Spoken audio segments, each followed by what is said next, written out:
ಮತ್ತೆ RSS ವಿರುದ್ಧ ಗುಡುಗಿದ ಖರ್ಗೆ ವಿಶೇಷ ಕಾರ್ಯಕ್ರಮಕ್ಕೆ ಸ್ವಾಗತ. ನಾನು ನಿಮ್ಮ MP ಮುದಾಳೆ. ಬಂಧುಗಳೇ, ತಮಗೆಲ್ಲ ಗೊತ್ತಿರೋ ಹಾಗೆ ಕರ್ನಾಟಕ ರಾಜ್ಯದ ಗೃಹ ಮಂತ್ರಿಯಾಗಿದ್ದಾಗಿನಿಂದ ಒಂದಲ್ಲ ಒಂದು ಸುದ್ದಿಯಲ್ಲಿರ್ತಕ್ಕಂಥ ಪ್ರಿಯಾಂಕಾ ಖರ್ಗೆ ವಿರುದ್ಧ RSS ತೊಡೆತಟ್ಟಿ ನಿಲ್ಲುವಂತಹ ಪ್ರಸಂಗ ಕೂಡ ಎದುರಾಗ್ತಾ ಇದೆ.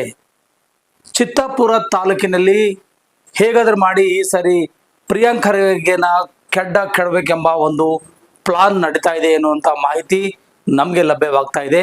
ಆ ಲಭ್ಯವಾಗಿರ್ತಕ್ಕಂಥ ಮಾಹಿತಿಯನ್ನ ನಿಮಗೆ ನಾವು ತೋರಿಸಲೇಬೇಕಾಗಿದೆ.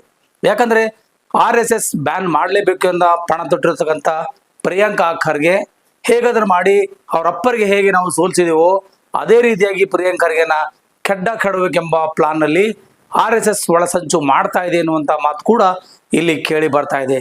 ಒಟ್ಟಾರೆಯಾಗಿ ಆ ವಿಚಾರಕ್ಕೆ ಅನುಗುಣವಾಗಿ ಏನೆಲ್ಲ ಅಪ್ಡೇಟ್ಗಳಿದಾವೆ ಎಂಬುದನ್ನು ನಿಮಗೆ ನಾವು ತೋರಿಸ್ತೀವಿ ನಾರಂಜ್ ಎಕ್ಸ್ಪ್ರೆಸ್ ಸುದ್ದಿ ವಾಹಿನಿಯಲ್ಲಿ. ಹೇಗಾದ್ರೂ ಮಾಡಿ ಯಾವ ರೀತಿಯಾಗಿ ಆದರೂ ಕೂಡ ಪರವಾಗಿಲ್ಲ, ಮುಂದಿನ ಚುನಾವಣೆಯಲ್ಲಿ ಪ್ರಿಯಾಂಕಾ ಖರ್ಗೆನ ಸೋಲಿಸಬೇಕೆಂಬ ಕನಸು RSS ಮಾಡಿಕೊಂಡಿದೆ ಅಂತಕ್ಕಂಥ ಮಾತನ್ನ ಇಲ್ಲಿ ನಾವು ನಿಮ್ಗೆ ಹೇಳಲೇಬೇಕಾಗಿದೆ.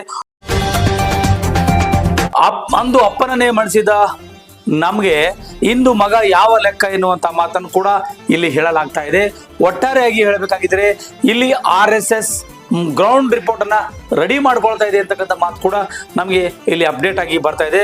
ಚಿತ್ತಾಪುರ್ನಲ್ಲಿ RSS ಗ್ರೌಂಡ್ ಲೆವೆಲ್ ವರ್ಕ್ ಶುರು ಮಾಡಿದೆ ಅನ್ನುವಂಥ ಮಾತು ಕೂಡ ಒಂದು ಕಡೆಯಿಂದ ನಮಗೆ ಲಭ್ಯವಾಗ್ತಾ ಇದೆ. ಪ್ರಿಯಾಂಕಾ ಖರ್ಗೆ ಮಣಿಸಲು ಅಖಾಡಕ್ಕಿಳಿಯಲಿದೆ ಈ ಒಂದು RSS ಎನ್ನುವಂತ ಮಾತು ಕೂಡ ನಿಮಗೆ ಇಲ್ಲಿ ಹೇಳಲೇಬೇಕಾಗಿದೆ. RSS ಬ್ಯಾನ್ ಆಗಲೇಬೇಕು ಎನ್ನುವಂತ ರೀತಿಯಲ್ಲಿ ಪ್ರಿಯಾಂಕಾ ಖರ್ಗೆ ಅವರು ಯಾವತ್ತು ಅಧಿಕಾರ ವಹಿಸಿಕೊಂಡಿದ್ದಾರೋ ಅವತ್ತಿನಿಂದ ತಲೆಯಲ್ಲಿ ಓಡ್ತಾ ಇದೆ. ಅದನ್ನು ಹೇಗಾದ್ರೂ ಮಾಡಿ ಪ್ರಿಯಾಂಕಾ ಖರ್ಗೆಯನ್ನ ಸೋಲಿಸಿ ಮನೆಯಲ್ಲಿ ಕೂಡಿಸ್ಬೇಕೆಂಬ ಪ್ಲಾನು RSS ನವ್ರದ್ದು ಮಾಡ್ತಾ ಇದ್ದಾರೆ. ಇನ್ನೊಂದು ರೀತಿಯಾಗಿ ಈಗಾಗಲೇ RSS ನ ಮುಖ್ಯಸ್ಥರಾಗಿರ್ತಕ್ಕಂಥ ಮೋಹನ್ ಭಾಗವತ್ ಅವರು ಬೆಳಗಾವಿಗೆ ಬಂದಿದ್ದಾರೆ. ಆ ವಿಚಾರಕ್ರಮವಾಗಿ 9 ದಿನಗಳ ಕಾಲ ಚರ್ಚೆಯಲ್ಲಿ ಇರ್ತಾರಂತೆ. RSS ಬಗ್ಗೆ ಪ್ರಿಯಾಂಕಾ ಖರ್ಗೆ ಹೇಗೆ ಬ್ಯಾನ್ ಮಾಡಬೇಕಂತ ಪ್ಲಾನ್ ಮಾಡ್ಕೊಂಡಿದ್ದಾರೋ ಅದೇ ರೀತಿಯಾಗಿ ಅವರನ್ನು ನಾವು ಹೇಗೆ ಕೆಡಬೇಕೆಂಬ ಲೆಕ್ಕದಲ್ಲಿ ಪ್ರಿಯಾಂಕಾ ಖರ್ಗೆನ ಬಗ್ಗೆ ಒಂದಿಷ್ಟು ಚರ್ಚೆಗಳು ಕೂಡ ನಡೀತಾ ಇದ್ದಾವೆ ಅನ್ನುವಂಥ ಮಾತು ಕೂಡ ಕೇಳಿ ಬರ್ತಾ ಇದೆ. ರಾಜ್ಯ BJP ಜೊತೆಗೂ ಚರ್ಚಿಸಲಿದ್ದಾರಂತೆ ಮೋಹನ್ ಭಾಗವತ್ ಅವರು. ಈ ರೀತಿಯಾಗಿ ಒಟ್ಟಾರೆಯಾಗಿ ಚಿತ್ತಾಪುರ ತಾಲೂಕಿನಲ್ಲಿ ಒಂದಿಷ್ಟು ಬೆಳವಣಿಗೆ ನಡೀತಕ್ಕಂಥದ್ದಂತ ಇಲ್ಲಿ ಆಶ್ಚರ್ಯ ಪಡಬೇಕಂತ ಕೆಲಸ ಆಗಿದೆ. ಆ ರೀತಿಯಾಗಿ ಯಾವುದೇ ಕಾರಣಕ್ಕೂ ಅಂಜದೆ ಅಳಕದೆ ಇಲ್ಲಿರ್ತಕ್ಕಂಥ ಈ ಏನು ನಮ್ಮ ವಿಚಾರದ ಅನುಗುಣವಾಗಿ ಹೇಳಲೇಬೇಕಾದ್ರೆ ಈ ಸಾರಿ 2028ರಲ್ಲಿ ಬರ್ತಕ್ಕಂಥ ಚುನಾವಣೆಯನ್ನ ಈ ರೀತಿಯಾಗಿ ಪ್ರಿಯಾಂಕಾ ಖರ್ಗೆನ ಸೋಲಿಸಬೇಕೆಂಬ ಲೆಕ್ಕದಲ್ಲಿ ಈ ರೀತಿಯಾಗಿ ಪ್ಲಾನ್ ಮಾಡ್ತಾ ಇದ್ದಾರೆ ಎನ್ನುವಂಥ ಮಾತು ಕೂಡ ಅಲ್ಲಲ್ಲಿ ಕೇಳಿ ಬರ್ತಾ ಇದೆ. ಒಟ್ಟಾರೆಯಾಗಿ ಈ ರೀತಿಯಾಗಿ ಮಾಡ್ತಾ ಇರೋದು ಎಷ್ಟು ಮಟ್ಟಿಗೆ ಸರಿ ಅನ್ನೋದು ಕೂಡ ನಾವಿಲ್ಲಿ ಆಲೋಚನೆ ಮಾಡಬೇಕಾಗಿದೆ. ಬಂಧುಗಳೇ, ತಮಗೆಲ್ಲ ಗೊತ್ತಿರುವ ಹಾಗೆ ಒಟ್ಟಾರೆಯಾಗಿ RSS ಅನ್ನ ಯಾವ ರೀತಿಯಾಗಿ ಅದನ್ನ ಸದೆಬಡಿಬೇಕು, ಯಾವ ರೀತಿಯಾಗಿ ಅದಕ್ಕೆ ನಿಲ್ಲಿಸಬೇಕು ಅನ್ನೋದಕ್ಕಂತ ಕಡಿವಾಣ ಆಗ್ಬೇಕಂತಕ್ಕಂಥ ಪ್ಲಾನ್ ಅನ್ನ ಇಲ್ಲಿ ಪ್ರಿಯಾಂಕಾ ಖರ್ಗೆ ಅವರು ಮಾಡ್ತಾ ಇದ್ದಾರೆ. ಯಾವುದೇ ಒಂದು ಸಂಘ ಸಂಸ್ಥೆಗಳನ್ನ ನೋಂದಣಿ ಆಗಬೇಕು, ಸಂಘ ಸಂಸ್ಥೆಗಳ ನೋಂದಣಿ ಅಧಿನಿಯಮದಲ್ಲಿ ಆ ಕೆಲಸನ ಪ್ರಾರಂಭ ಆಗಬೇಕು.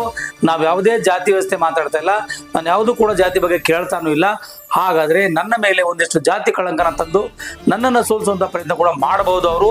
ಆದರೆ ನಾನು ಯಾವುದಕ್ಕೂ ಅಂಜೋದಿಲ್ಲ, ಬಗ್ಗೋದಿಲ್ಲ, ಜಗ್ಗೋದಿಲ್ಲ ಅಂತ ಮಾತನ್ನ ಹೇಳಿದ್ದಾರೆ. ಅದಲ್ಲದೆ ಪ್ರಿಯಾಂಕಾ ಖರ್ಗೆ ಅವರು ಹೇಳ್ತಕ್ಕಂಥ ಏನಪ್ಪಾ ಅಂತಂದ್ರೆ, ಇನ್ನು ಮುಂದೆ RSS ಪಥಸಂಚಲನ ಮಾಡುವಾಗ ನಾನಿರುವವರೆಗೂ ಕೂಡ ಯಾವುದೇ ಕಾರಣಕ್ಕೂ ಪರ್ಮಿಷನ್ ತಗೊಂಡೆ ಅವ್ರ ಕೆಲಸ ಮಾಡಬೇಕು ಅಂತಕ್ಕಂಥ ವಿಚಾರಕ್ಕೆ ಬಂದ್ಬಿಟ್ಟಿದ್ದಾರೆ ಅಂತಕ್ಕಂಥ ಮಾತನ್ನ ಇಲ್ಲಿ ಹೇಳಲೇಬೇಕಾಗಿದೆ.